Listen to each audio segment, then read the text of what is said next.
할렐루야. 예수 그리스도 이름으로 하나님 말씀 증거하겠습니다. 우리 다 같이 하나님 말씀 마태복음 5장 27절부터 32절까지입니다. 마태복음 5장 27절부터 32절까지 말씀을 저와 여러분이 한 절씩 교독하겠습니다.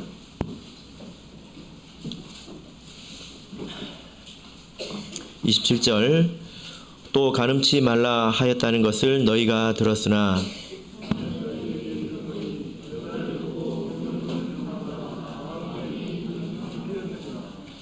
만일 내 오른눈이 너로 실족해 하거든 빼어내버리라. 내 백체 중 하나가 없어지고 온 몸이 지옥에 던지우지 않는 것이 유익하며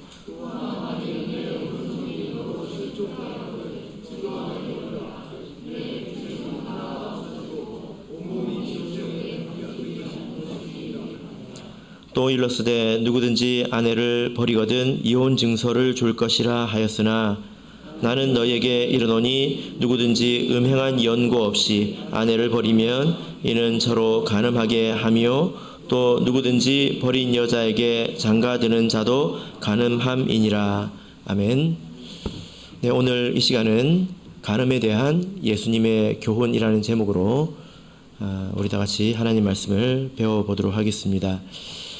예수님께서 가르치신 바리새인보다 나은 두 번째 모습입니다. 간음치 말라라는 교훈에 관한 것입니다.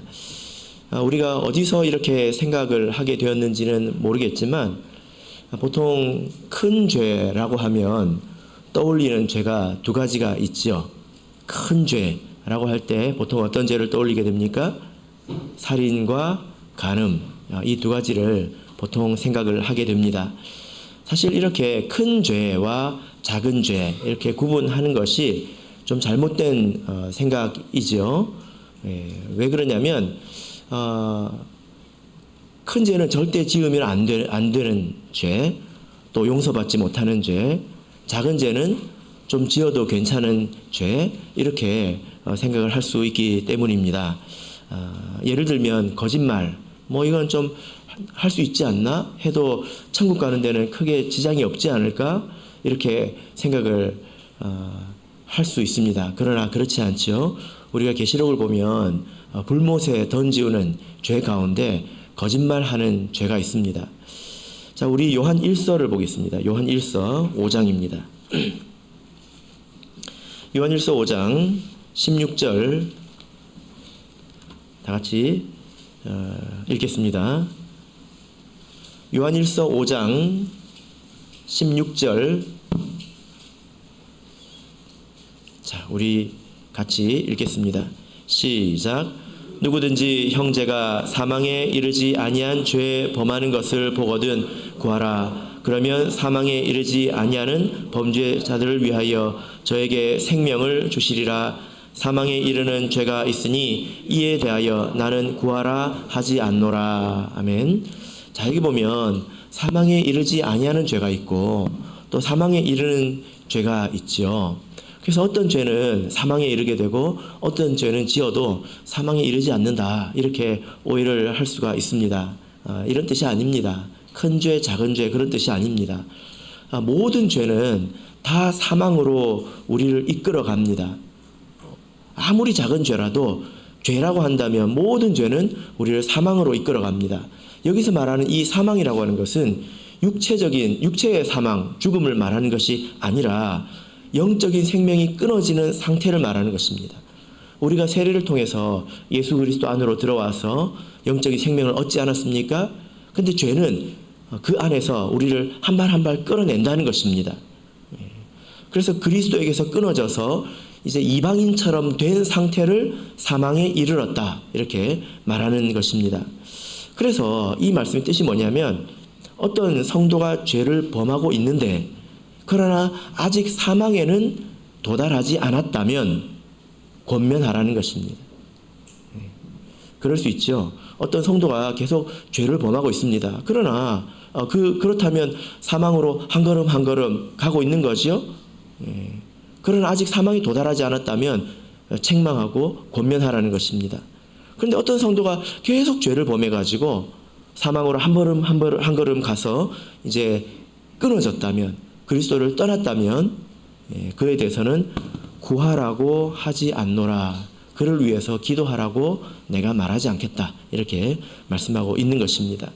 그래서 큰 죄, 작은 죄 이렇게 구분하는 것은 합당치는 않습니다. 그러나 또 일면 이 말이 또 틀린 것은 아닙니다. 큰 죄라고 하는 것이요. 일반적으로 우리가 바늘 도둑이 소도둑 된다고 하지, 소도둑이 바늘 도둑 된다고 하지 않습니까? 예, 바늘 도둑이 큰 도둑입니까? 소도둑이 큰 도둑입니까? 그죠? 그런 의미에서 큰 죄라고 할 수도 있겠습니다.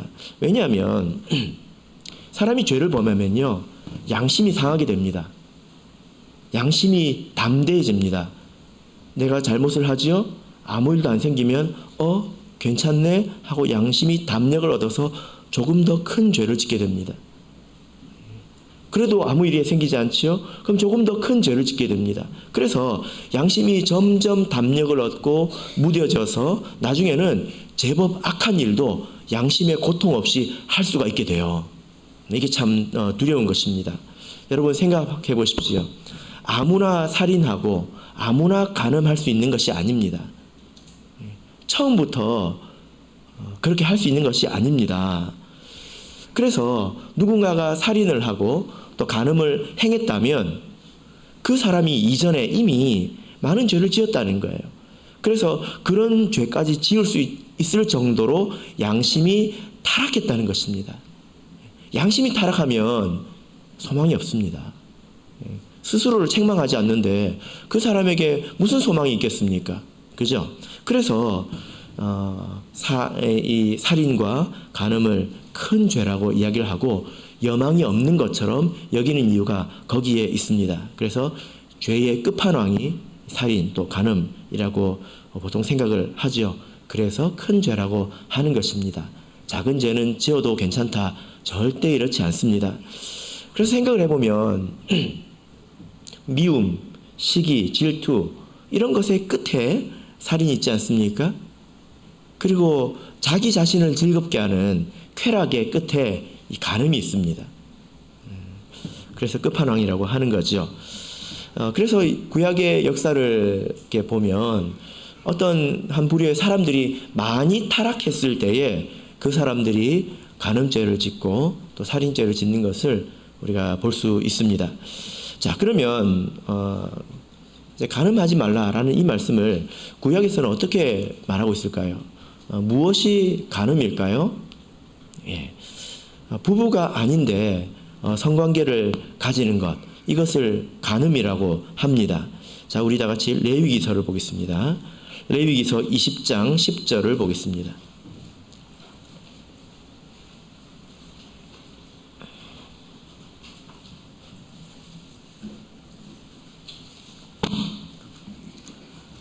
레위기서 20장 10절. 자, 우리 같이 읽겠습니다. 시작. 누구든지 남의 아내와 간음하는 자, 곧 그 이웃의 아내와 간음하는 자는 그 간부와 음부를 반드시 죽일지니라. 예, 여기 이제 간음에 대해서 기록하고 있습니다. 부부 관계가 아닌데, 내 아내가 아니고 내 남편이 아닌데 음행을 하면 그것이 곧 간음이 됩니다. 자, 그러면 여러분, 어떤 사람이 미혼의 남녀가 이제 부부가 되기로 한 이 남녀가 혹은 뭐 그렇지 않은 남녀가 서로 관계를 가지면 그것은 간음이 되는 것일까요? 답이 무엇이죠? 아직은 아니다. 이거죠. 아니다가 아니라 아직은 아니다. 이렇게 되는 것입니다. 이런 경우에는 서둘러서 결혼을 해야 합니다. 그러나 이런 경우에는 축복을 받을 수가 없죠. 그런데 예수님께서 오늘 말씀을 보시면 어떤 사람이 간음한 사람이라고 말하고 있습니까? 자, 본문으로 돌아와서 마태복음 5장 28절을 보겠습니다.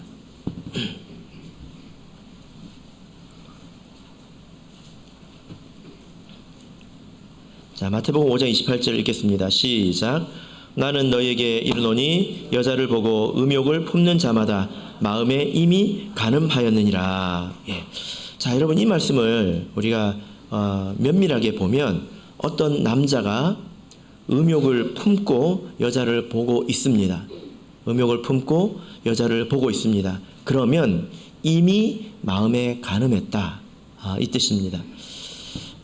보는 것이 간음입니까? 음욕을 품고 보는 것이 간음일까요? 아닙니다. 보기 전에 이미 간음했다고 말하고 있습니다. 그러니까 음욕을 품는 것 자체가 그것이 간음이 되고 있는 거죠. 아마도 이렇게 바리새인들은 실제로 이제 간음이라는 것을, 이제 구약에 있는 실제로 이런 행위가 발생하는 것을 간음이라고 생각을 하고 아마도 음흉한 그런 눈빛으로 바라보는 것, 그리고 또 마음을 가지는 것은 죄가 아니다, 이렇게 여겼을런지도 모르겠습니다. 그래서 예수님께서 이 말씀을 그 정도 범위에서 생각할 것이 아니라 마음에서도 정결해야 된다라고 가르치고 계시는 거죠. 자, 그래서 여기 이 말씀을 보시면 마음에 이미 간음하였다, 이렇게 말씀을 하고 있는데요. 마음에 간음하였다라고 하는 것은 간음을 실천한 것, 행위로 실제로 간음을 행한 것, 이것과 같은 것일까요? 자, 우리 고린도전서를 보겠습니다. 고린도전서 6장 18절을 보겠습니다. 고린도전서 6장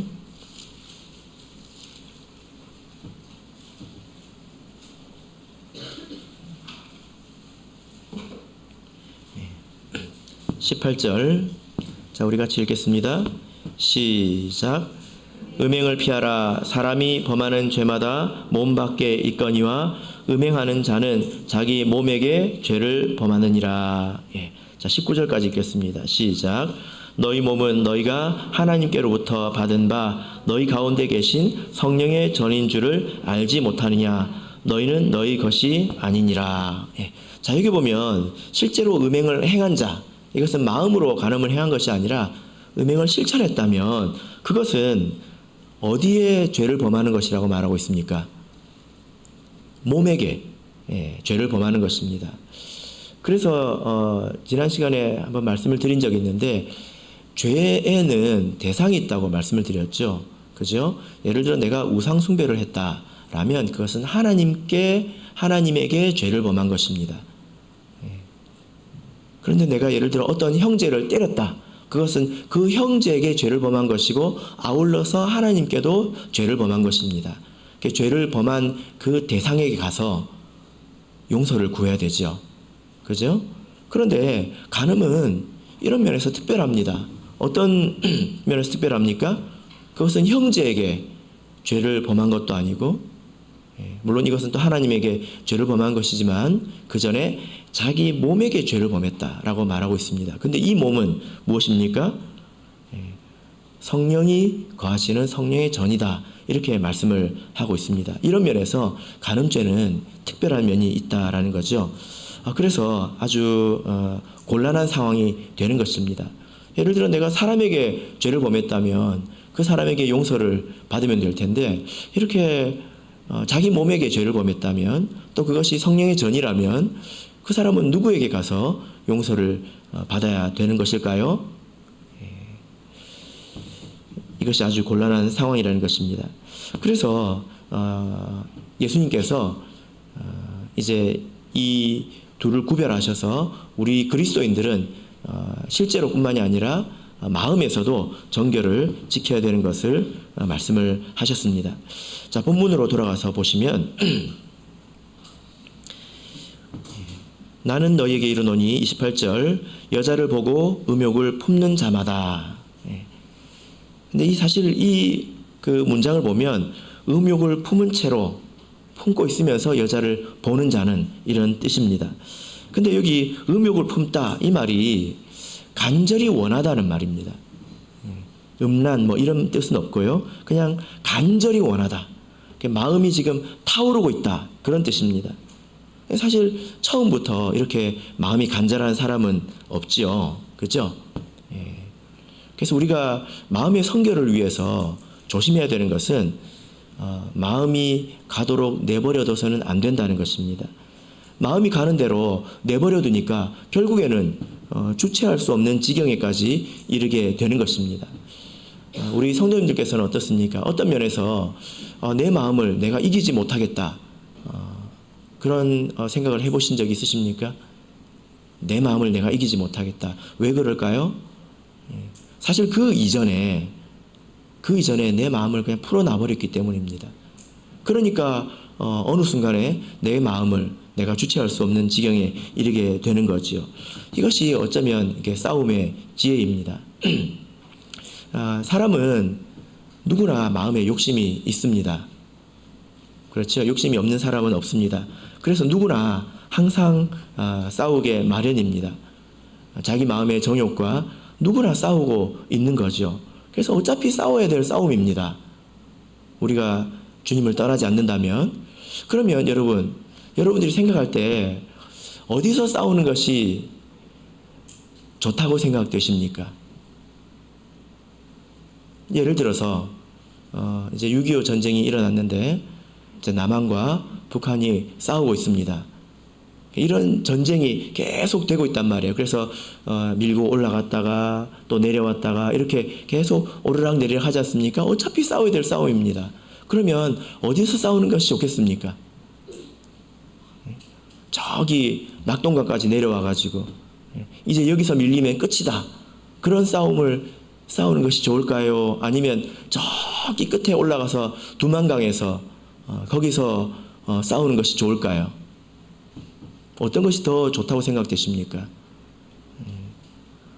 성경에서 너희가 죄와 싸우되 피 흘리기까지 하지 않는다, 이렇게 말씀을 하고 있습니다. 우리도 내 마음의 정욕과 누구든지 싸울 텐데요. 그런데 사실은 피 흘리기까지 싸우는 것이 본인에게 훨씬 유익하고 좋습니다.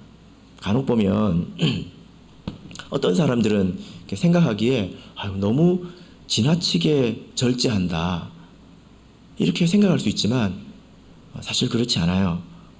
내가 마음에서 조그마한 것을 허용하기 시작하면 나중에 어떤 순간이 올까요? 이 정도는 하고 마음을 놓아놓고, 이 정도는 하고 마음을 놓아놓고, 그러면 어떤 순간이 올까요? 낙동강에서 생사를 걸고 싸워야 되는, 전쟁의 승패를 걸고 싸워야 되는 순간이 오게 됩니다. 그 싸움이 얼마나 고단하고 또 치열할지, 그 싸움이 얼마나 힘들지 여러분들께서 한번 생각해 보시길 바랍니다. 예를 들어 자녀 양육을 한번 생각해 보십시오. 우리 아이들에게 낮은 것을 요구할 수도 있고 높은 것을 요구할 수 있습니다. 그러나 항상 싸움이 있죠.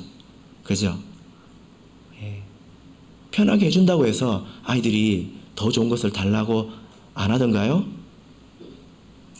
더 편하게 해달라고 하지 않습니까? 높은 수준을 요구해도 또 마찬가지입니다. 어차피 싸웁니다. 그러면 어디서 싸우는 것이 좋을까요? 어디서 싸우는 것이 좋을까요? 내가 죄송합니다. 목이 좀 다 낫나 했는데 단기신학 가서 또 다시 이렇게 원상복구를 해가지고 왔습니다.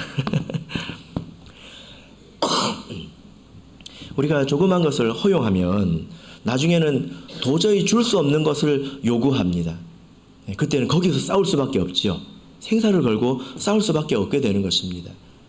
그것이 지혜로운 것은 아니지 않습니까? 그런 일들이 내 마음속에서 일어난다고 한번 생각해 보세요. 그래서 내가 내 마음을 이 정도는 괜찮겠지 하고는 내버려두면 결국에는 내 마음을 나도 어떻게 하지 못하겠다라고 하는 그 지경에까지 이르러서 괴로워하게 되는 것입니다. 양심의 가책을 받게 되는 것이요. 왜 내 마음속에서는 이런 일이 생겨날까? 왜 그래서 내가 이런 일을 행하게 될까? 나는 저주받은 사람인가? 이렇게 생각하게 된다는 것입니다. 그래서 점점 이렇게 싸움을 올려가면서 싸워야 사실은 내가 여유가 있지요. 그죠? 사실 그것이 평안합니다. 자, 본문으로 돌아가겠습니다. 본문 마태복음 5장 29절 30절 같이 읽겠습니다. 시작. 만일 내 오른 눈이 너로 실족해 하거든 빼어내버리라. 내 백체 중 하나가 없어지고 온 몸이 지옥에 던지우지 않는 것이 유익하며, 또한 만일 내 오른손이 너로 실족해 하거든 찍어내버리라. 내 백체 중 하나가 없어지고 온 몸이 지옥에 던지우지 않는 것이 유익하니라.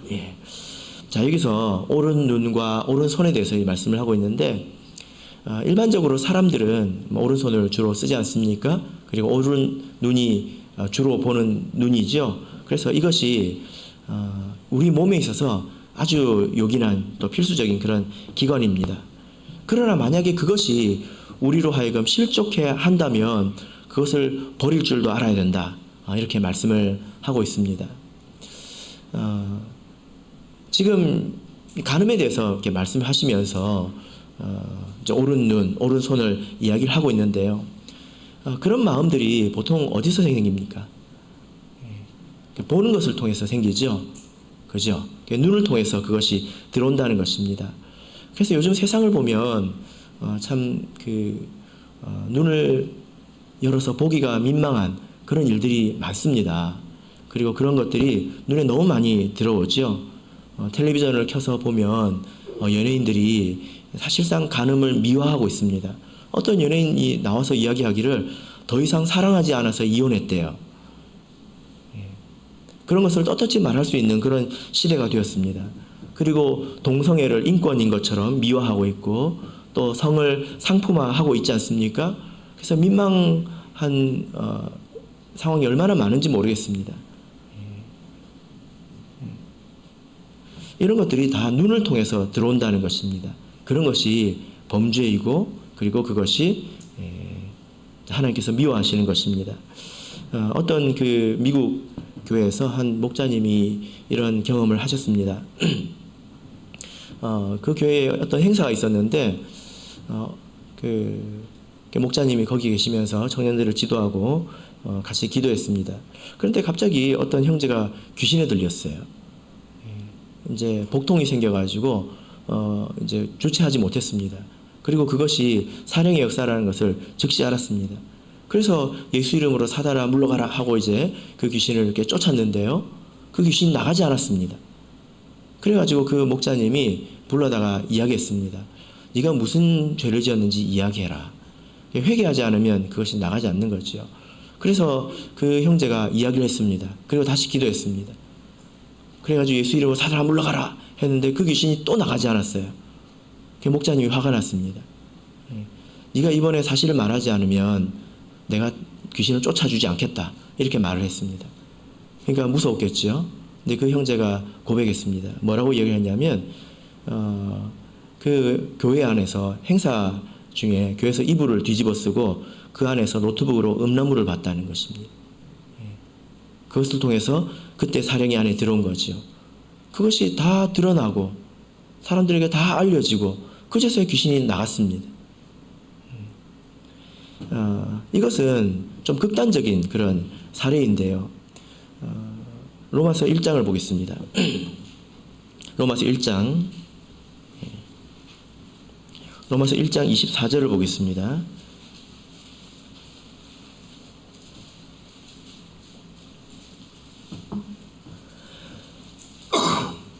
자, 로마서 1장 24절부터 보시면 하나님께서 사람을 이렇게 징계하실 때 그냥 내어버려 두신다. 이제 그런 징계가 있습니다. 근데 여기 보시면 그 징계의 단계가 있는데요. 24절을 보시면 어디에 내버려 두신다고 하고 있습니까? 저희를 마음의 정욕대로 더러움에 내어버려 두사. 더러운 정욕대로 더러운 정욕을 가지고 있는데 내버려 둔다는 것입니다. 욕심이 더러운 욕심을 가지고 있다면 내버려 둔다는 거예요. 그럼 어떻게 됩니까? 26절을 보면 또 어디에 내어버려 두십니까? 하나님께서 저희를 부끄러운 욕심에 내어버려 두셨다는 것입니다. 원래는 더러운 욕심을 가진 마음이었는데 이제는 부끄러운 마음이 됐다는 것입니다. 이게 욕심이 부끄러운 마음이 된다는 거예요. 부끄러운 마음이 뭐냐면은 부끄러운 것을 부끄러워할 줄 모르는 마음을 말해요. 여러분 한번 생각해 보세요. 여러분 길을 다니시거나 그리고 뭐 어떤 사람을 만났을 때 저 사람은 참 부끄러운 줄 모르는구나. 그런 사람 보신 적 있으십니까? 어떻게 저렇게 하고 다닐까? 어떻게 저러고 다닐까? 부끄러운 줄도 모르는구나. 그런 사람 보셨습니까? 우리의 마음이 그렇게 변해버릴 수 있다는 거예요. 이렇게 그 더러운 것을 가까이 하면 사령이 들리면 도리어 좋은 것일 수 있습니다. 왜냐하면 민망한 일을 당하지만 거기서 회개할 수 있으니까. 그죠? 근데 부끄러운 것을 부끄러운 줄 모르면 어떻게 될까요? 28절을 보면 어떤 마음이 됩니까? 이제 어떤 마음에 내어버려 두십니까? 그 상실한 마음대로 내어버려 두사라고 28절에 말하고 있습니다. 이 상실한 마음이라는 것은 비규격이라는 것입니다. 뭐냐면은 똑같은 것을 보고도 다르게 생각한다는 거예요. 머리가 병들었다는 것입니다. 똑같은 것을 들어도 다르게 생각하고 똑같은 것을 보아도 다르게 생각한다는 것입니다. 마음이 이렇게 병들어 버리고 생각이 병들어 버리면 그 사람에게는 소망이 없습니다. 내가 이제 예를 들어 더러운 것을 보고 또 이런 것을 했을 때 아무 일도 없다고 해서 안심할 게 아니라는 거예요. 나는 살인이 역사하지 않는구나. 안심할 게 아니라는 것입니다. 사단은 이런 식으로도 역사합니다. 그래서 내가 부끄러운 것을 부끄러운 줄도 모르는 사람이 되고 똑같은 것을 봐도 나만 혼자 이상하게 생각하는 그런 사람이 되어버릴 수 있다는 것입니다. 이것이 참으로 무서운 거죠. 정신이 병드는 것, 이것이 참으로 무서운 것입니다. 그래서 우리가 이 간음이라는 것을 놓고 보자면 우리가 마음의 정결을 지키는 선에서 우리가 싸워야 하는 것입니다. 이런 보이는 것들이 요즘에는 대부분 무엇을 통해서 옵니까? 스마트폰이나 또 컴퓨터 이런 것들을 통해서 오죠. 우리 사람들에게 들어오죠. 그래서 만약에 예수님께서 지금 이 말씀을 하신다면 네 오른손이 너로 범죄하거든 이렇게 말씀하시지 않고 네 스마트폰이 너로 범죄하거든 갖다 버려라 이렇게 말씀하실지 모르겠습니다. 우리가 그런 선택을 할 수 있어야 되겠습니다. 본문으로 돌아가겠습니다. 마태복음 5장 31절 32절입니다.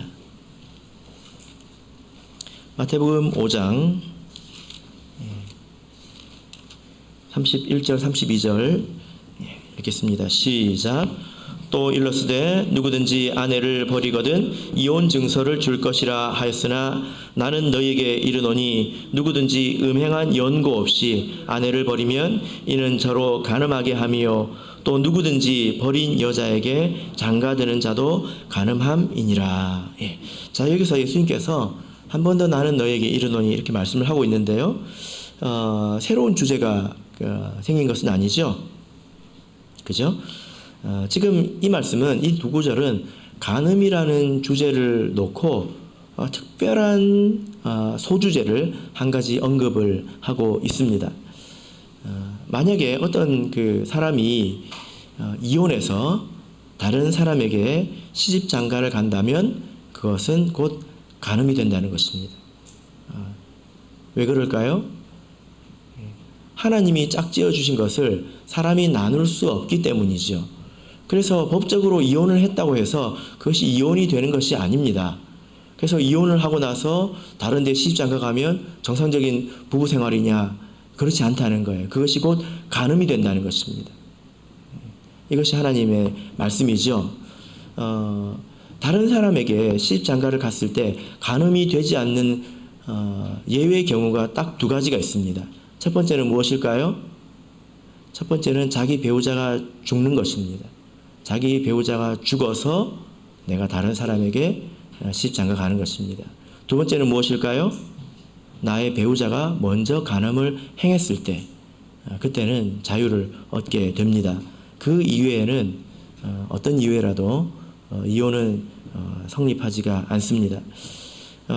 그래서 예수님께서 이렇게 말씀하셨죠. 구약에서는 아내를 버리거든 이혼 증서를 줄 것이라 하였으나 구약에 왜 이렇게 되어 있느냐 예수님께서 한번 말씀하신 적이 있습니다. 원래 그렇지 않으나 너희들이 워낙 완악해서 모세가 어쩔 수 없이 허용한 것뿐이다. 이렇게 예수님께서 말씀을 하셨죠. 그러나 나눌 수는 없다는 것입니다. 그래서 누구든지 음행한 연고 없이 아내를 버리면 아내가 먼저 간음을 행했다면 나누는 것이 가능하다는 거지요. 그러나 음행한 연고 없이 아내를 버리면 저로 간음하게 하고 또 그 버린 사람에게 장가드는 자도 간음하게 되는 것입니다.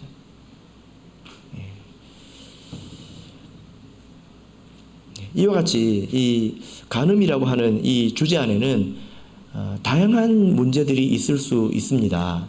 지금 이렇게 간음 그리고 마음의 간음 그리고 특별한 하나의 사례를 예수님께서 말씀하셨죠. 그런데 우리가 이렇게 살아가다 보면 아주 애매하고 그리고 또 답을 내기 어려운 그런 사례들이 많이 존재합니다. 최근에 논의된 그런 주제가 있는데요. 제가 주제만 읽어드리겠습니다. 그 연합총회 진리연구위원회에서 이런 문제를 논의를 했습니다. 뭐냐면은 주님을 믿기 전에 이혼했는데 세례를 받은 후에 재혼할 수 있는가? 이것은 믿음 안에서 결혼을 말하는 거예요.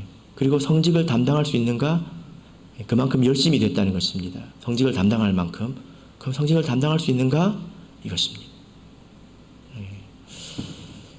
두 번째는 전에 교회를 떠났다가 이 사람은 신도였다는 말이죠. 교회를 떠났다가 이방 이성과 육체 관계가 발생하였고 후에 회개하여 성령을 받고 열심을 내면 이 신도는 주 안의 신도와 결혼할 수 있는가? 이것은 예 아니요 이렇게 쉽게 답할 수 있는 게 아니라 그 안에서도 여러 가지 사례들이 또 그 조건이 경우의 수가 또 등장하게 됩니다. 그래서 이런 다양한 상황에 대해서 우리가 지침을 이렇게 정한 바가 있죠. 이렇게 우리가 한 가지 혼동해서는 안 되는 것이 뭐냐면은 세례를 받으면 우리가 모든 죄 사함을 받지 않습니까? 그죠? 그 리셋되는 것입니다. 모든 죄를 사함 받습니다. 그런데 여러분 기혼자가 세례를 받으면 미혼자가 됩니까? 그렇습니까? 예를 들어 세상에서 이제 못 모르고 살다가 이혼을 했습니다. 그 사람이 세례를 받으면 그 사람이 미혼자가 되는 것입니까? 그렇지 않습니다. 이것을 우리가 조심해야 되죠. 또 연총에서 이런 그 의결을 해서 내려왔는데요. 실제 이런 문제가 있으니까 이런 그 내용을 결정한 것입니다. 교회는 부부의 관계에서만 성관계가 허용되었음을 엄격히 지켜가도록 마땅히 성도들을 교육하고 지도하여야 한다. 제가 대제목만 읽어드렸는데요. 사실 밑에 내용은 설교 중에는 민망해서 제가 읽지 못하겠습니다. 왜냐하면 보통 이 성관계라고 하는 이런 성행위의 범위에 대해서도 여기서 분명하게 표현하고 있는데요. 왜 그럴까요? 아슬아슬하게 선을 넘을락 말락 하는 사람들이 있기 때문에 그런 것입니다. 그래서 우리 그 교회에서는 보통 일반적으로 생각하는 성관계보다 훨씬 더 넓게 성행위와 간음을 정의하고 있습니다. 이것에 대해서 교육하고 지도해야 된다 이렇게 말씀하고 있습니다. 이런 것을 몰라가지고 시험에 들고 그러면 안 되겠죠. 만약에 우리가 이런 데서 실수가 있다면 하나님께 책망을 받게 됩니다. 히브리서 13장을 보겠습니다. 히브리서 13장 4절입니다.